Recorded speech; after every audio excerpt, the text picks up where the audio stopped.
Hello and welcome to software engineering. अस्सलाम वालेकुम। My self Mohammad Tajammul और आप देख रहे हैं लर्निंग पॉइंट चैनल। ये हमारा सॉफ्टवेयर इंजीनियरिंग का एक लेक्चर है जिसके अंदर हम वाटरफॉल मॉडल को डिस्कस करेंगे। वाटरफॉल मॉडल के डिफरेंट फेजेस देखेंगे जैसा कि इस जगह पे आपको नज़र आ रहे होंगे। सबसे पहला जो फेज़ है वाटरफॉल मॉडल का ये रिक्वायरमेंट एनालिसिस एंड डेफिनेशन है। Second phase system and software design. Third phase implementation and unit testing. जो फोर्थ फेज़ है integration and system testing and last one operation and maintenance. ये basically waterfall model के phase हैं। सबसे पहले हम waterfall model की डेफिनेशन देखेंगे, डायग्राम देखेंगे, फेजेस को एक्सप्लोर करेंगे, मींस दैट इसको डिफरेंट तरीके से हम देखेंगे कि ये बेसिकली इनमें क्या कहा गया है। चलें जी स्टार्ट करते हैं। मैं वाटरफॉल मॉडल की डेफिनेशन से पहले आपको एक डायग्राम दिखाता हूँ जो कि वाटरफॉल मॉडल की डायग्राम है। इसको थोड़ा सा समझा देता हूँ ताकि आपको डेफिनेशन समझने में आसानी लगे। सबसे पहला हमारा जो फेज़ है जैसा कि हमने पीछे देखा था रिक्वायरमेंट डेफिनेशन है। जब भी हम किसी भी कस्टमर का सॉफ्टवेयर बना के देते हैं तो सबसे पहले हम क्या करते हैं, सबसे पहले यूज़र से क्या डिमांड करते हैं, उसकी रिक्वायरमेंट डिमांड करते हैं कि उसकी रिक्वायरमेंट क्या है, कि वो क्या बनवाना चाह रहा है। ठीक है, जब हमारे पास रिक्वायरमेंट आ जाती है तो फिर हम क्या करते हैं, उन रिक्वायरमेंट के अकॉर्डिंग अपने सिस्टम को क्या करते हैं, डिज़ाइन करते हैं। सिस्टम एंड सॉफ्टवेयर डिज़ाइन का प्रोसेस है। इसमें हम ER डायग्राम और डिफरेंट तरह के डायग्राम जो बाद में हम देखेंगे वो उस डायग्राम को यूज़ करते हुए हम क्या करते हैं, डिज़ाइन करते हैं। डिज़ाइन जब हमारा एक सॉफ्टवेयर का डिज़ाइन बन जाता है, आर्किटेक्चर बन जाता है, तो उसके बाद हमने क्या करना होता है, कोडिंग परफॉर्म करनी होती है। कोडिंग को आप इम्प्लीमेंटेशन कह देते हैं। ठीक है, इम्प्लीमेंटेशन या कोडिंग जो होती है हमारी यूनिट्स की फॉर्म में होती है।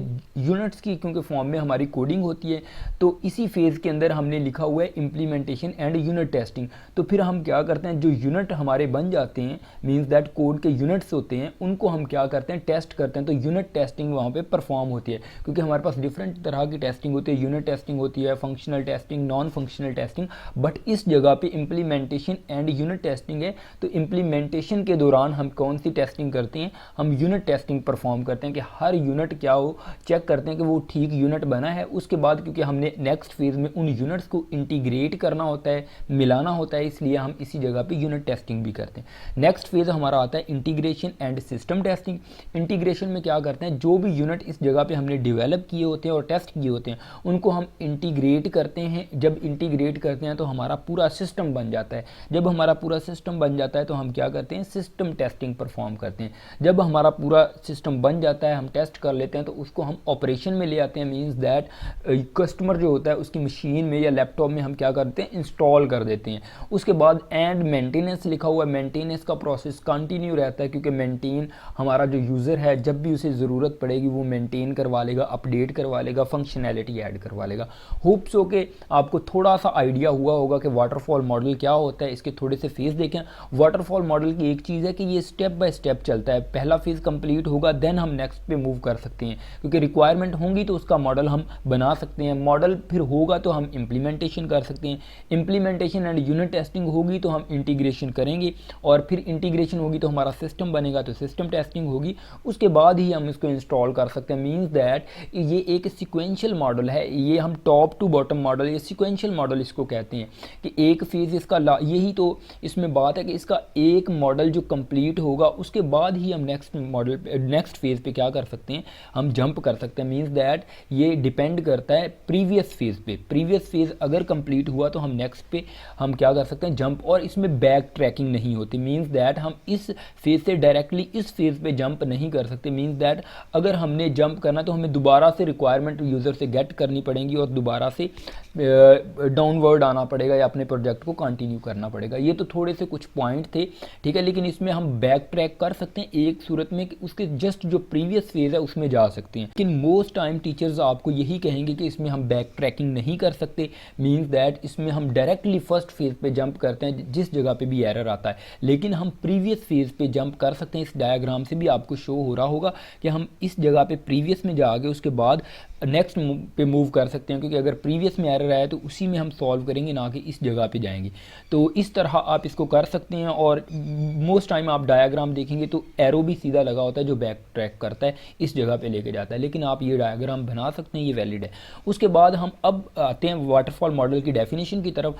The waterfall model was first process model to be introduced. ये हमारा फर्स्ट जो हमारा प्रोसेस मॉडल था जिसमें हम सॉफ्टवेयर को डेवलप कर सकते हैं, मीन्स दैट इस मॉडल को चूज करके। ये हमारा सिक्वेंशियल मॉडल है, ये 1970 में बनाया गया था, 1970, ठीक है। ये इसीलिए इसको हम क्या कहते हैं, फर्स्ट मॉडल कहते हैं। इसमें it is also referred to as linear और सिक्वेंशियल लाइफ साइकिल। इसको हम linear sequential life cycle model भी कहते हैं, मीन्स दैट ये एक लीनियर मॉडल होता है, टॉप टू बॉटम हम आते हैं, स्टेप बाय स्टेप आते हैं। It is very simple to understand and use, ये तो आपको पता है, वेरी इजी है। In a waterfall model each phase must be completed fully before the next phase can, यानी कि नेक्स्ट फेज को बिगिन करने से पहले, स्टार्ट करने से पहले प्रीवियस फेज का कंप्लीट होना ज़रूरी है। ये मैंने आपको इस डायग्राम में बताया है। तो इस डायग्राम को अब होप्स हो कि आपको समझ आ गई होगी। सबसे पहले हम रिक्वायरमेंट कलेक्ट करते हैं, डिफाइन करते हैं, जो वैलिड रिक्वायरमेंट होती हैं उनको हम रखते हैं। उसके बाद हम क्या करते हैं, डिज़ाइन करते हैं। डिज़ाइन के बाद coding and unit testing perform करते हैं, कोड क्योंकि यूनिट्स की फॉर्म में करते हैं। फिर यूनिट्स की इंटीग्रेशन होता है, सिस्टम बन जाता है, सिस्टम टेस्टिंग करते हैं। और उसके बाद ऑपरेशनल मीन्स दैट इंस्टॉल कर देते हैं, यूज़ होना शुरू हो जाती है जो भी हमारा सॉफ्टवेयर होता है। और उसके बाद मेंटेनेंस का प्रोसेस तो चलता रहता है। अगर कोई एरर आ जाए तो हम इस जगह पे बैक ट्रैक करके इस पे भी जा सकते हैं, मीन्स दैट इसमें फुली बैक ट्रैक होता है, हम फर्स्ट फेज पे जाते हैं। होप्स हो कि इन चीज़ों की आपको समझ आ गई होगी। चलें अब हम वन बाय वन फेज को डिटेल में देखते हैं थोड़ा सा। Requirement analysis and definition. देखिए, एनालिसिस किसी भी चीज़ का तजज़िया करने को कहते हैं, मीन्स दैट डिटेल में रिक्वायरमेंट को देखना रिक्वायरमेंट एनालिसिस कहलाता है। सबसे पहले तो हम क्या करते हैं, कस्टमर से रिक्वायरमेंट गेट करते हैं। गेट करने के बाद उसका एनालिसिस करते हैं और डेफिनेशन करते हैं। जो वैलिड रिक्वायरमेंट होती हैं उनको हम रख लेते हैं, मीन्स दैट उसके अकॉर्डिंग फिर हम सॉफ्टवेयर को बनाते हैं। चलें देखते हैं कि इस डेफिनेशन में क्या लिखा हुआ है। द सिस्टम सर्विसेज, जो सिस्टम को हमने जो यूज़र को देनी है हमने services, constants and goal are established by the consultation with the system user. हम सिस्टम यूज़र के साथ, यानी कि जो कस्टमर होता है उससे कंसल्टेशन करते हैं। जो भी वो रिक्वायरमेंट हमें देता है हम उसके अकॉर्डिंग क्या करते हैं, उनको डिफाइन कर लेते हैं, उसकी रिक्वायरमेंट को लिख लेते हैं। They are then defined in detail and serve as a system specification.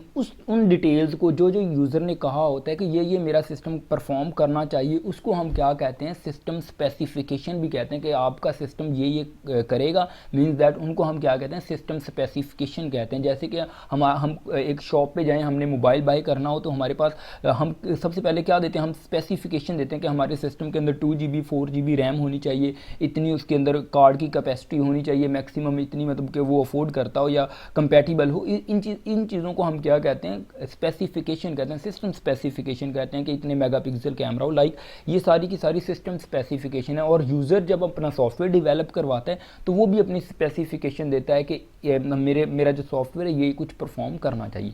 तो ये चीज़ें होनी चाहिए। उसके बाद हम देखते हैं सिस्टम एंड सॉफ्टवेयर डिज़ाइन। उसके बाद जो भी स्पेसिफिकेशन होते हैं यूज़र की, उनको हम क्या कर लेते हैं, मॉडल कर लेते हैं या एक आर्किटेक्चर उसका बना लेते हैं। क्योंकि पहले आर्किटेक्चर होता है, फिर जाके हम क्या करते हैं, पूरी बिल्डिंग बनाते हैं। किसी भी चीज़ का, हर चीज़ का पहले एक मॉडल होता है। इसी तरह हमारे सॉफ्टवेयर का भी एक मॉडल होता है। The system design process allocate the requirement to either hardware और software system by establishing an overall system architecture. हम क्या करते हैं, एक ओवरऑल एक सिस्टम का आर्किटेक्चर बना लेते हैं। Software design involves identifying and describing the fundamental software system abstraction and their relationship. इसमें हम सारे का सारा बना लेते हैं, रिलेशनशिप वगैरह तमाम की तमाम डायाग्राम्स बना लेते हैं और पूरा का पूरा एक मॉडल तैयार हो जाता है इस फेज़ के अंदर, ठीक है, जिसको हमने क्या करना होता है, इम्प्लीमेंट करना होता है। बाद में इसके ऊपर कोडिंग परफॉर्म करनी होती है। उसके बाद हमारे पास फेज़ जो आता है इम्प्लीमेंटेशन एंड यूनिट टेस्टिंग आता है। इम्प्लीमेंटेशन का जैसे कि मैंने बताया था, आप कोडिंग भी इसको कह सकते हैं, ठीक है, कोडिंग ही हमारी होती है इम्प्लीमेंटेशन। और यूनिट्स की फॉर्म में हम कोड करते हैं और उसके बाद यूनिट की उनकी टेस्टिंग होती है, जिसको हम यूनिट टेस्टिंग का नेम देते हैं। During this stage the software design is realised as a set of programs, means that set of programs होते हैं और प्रोग्राम यूनिट्स भी हो सकते हैं, ठीक है। Unit testing involves verification that each unit meet its specification. फिर हम देखते हैं कि ईच यूनिट जो हमारा है, जो हमने डेवलप किया है, कि वो अब जो स्पेसिफिकेशन है उनको मीट कर रहा है या नहीं, मीन्स दैट उसको पूरा कर रहा है या नहीं। ठीक है, इस फेज़ में हमारे पास ये होता है कि मीन्स दैट यूनिट में हम अपना प्रोग्राम लिखते हैं और उनको क्या कहते हैं, प्रोग्राम्स लिख, और प्रोग्राम्स की यूनिट टेस्टिंग परफॉर्म करते हैं। उसके बाद हमारे पास इंटीग्रेशन एंड सिस्टम टेस्टिंग आता है।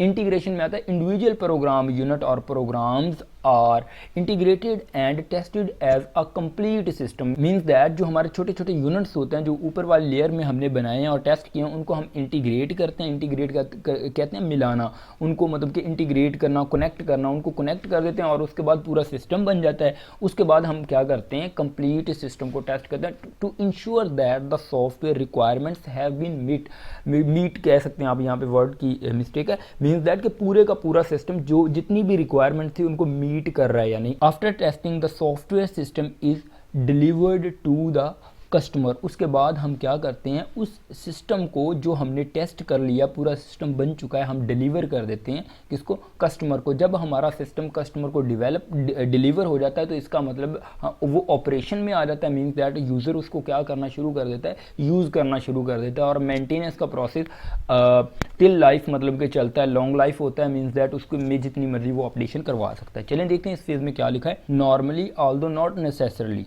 ये इंपॉर्टेंट है, ये कनेक्ट किया हुआ है इस सेंटेंस के साथ। This is the longest life cycle phase.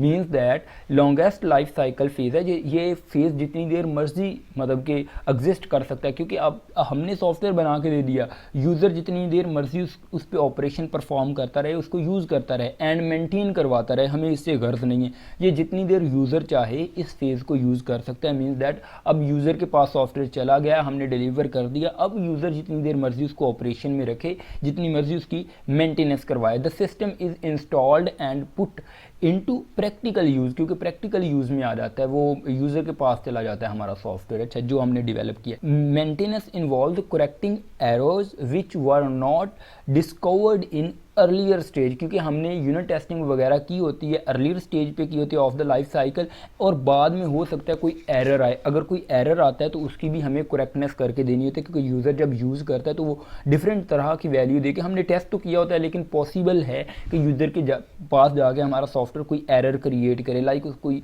वो डमी वैल्यू इस तरह की दे जो हमने नहीं मतलब कि दे के चेक की वैल्यू। तो इस तरह हमारे पास अगर कोई एरर आता है तो उसकी करेक्टनेस भी करते हैं। Improving the implementation of system units and enhancing the systems services as new requirement are discovered। जैसे new requirement discovered होते हैं तो हम क्या करते हैं, उसको enhance भी कर सकते हैं, उसको फिर requirement को add भी कर सकते हैं। वो ये प्रोसेस, इसीलिए इसने कहा है कि ये लॉन्गेस्ट लाइफ साइकिल होता है इस ये जो फेज़ होता है हमारा। तो ये हमारा लेक्चर था वाटरफॉल मॉडल पे। होप्स हो कि आपको थोड़ा बहुत समझ आया होगा कि वाटरफॉल मॉडल क्या होता है। तो इंशाल्लाह मिलते हैं नेक्स्ट वीडियो में।